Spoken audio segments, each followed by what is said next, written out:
talking about how ridiculous and borderline disgusting some of their buildings were. This actually was one of the driving factors that made me Catholic. I decided to just go ahead and research everything he was talking about. I'm gonna show you a couple of these clips and you can tell me what you think. Do these seem rude and disrespectful? Would this make you curious with all these bold claims? Maybe you wanna find out, is what he's saying true?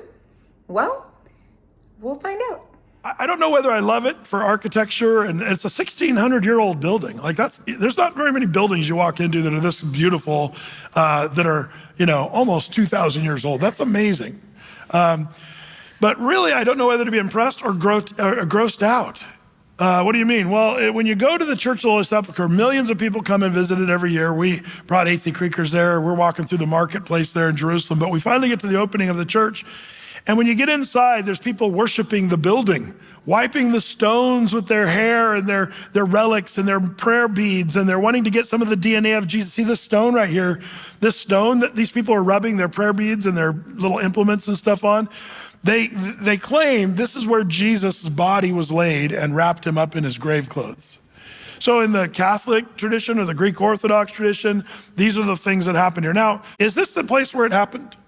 Probably not. Who was the one who claimed this area to be the place where Jesus died and was buried and laid on this stone? Constantine's mother, who said, I'm kind of feeling like, this is where Jesus died and rose from the grave. And so they called it this place, and then they built a 300 something AD. They built a huge church over it and said, this is the place. Those people that are rubbing this and worshiping, I see people kissing this stone.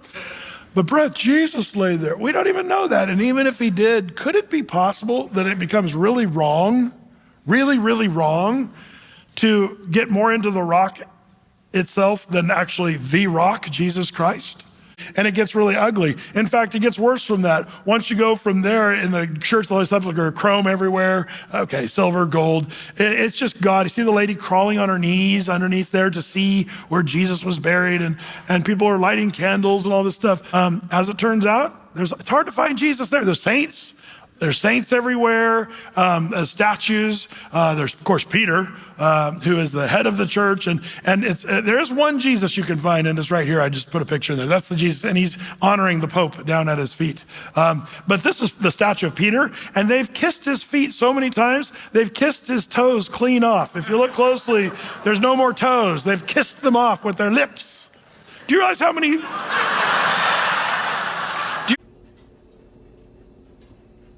Classy.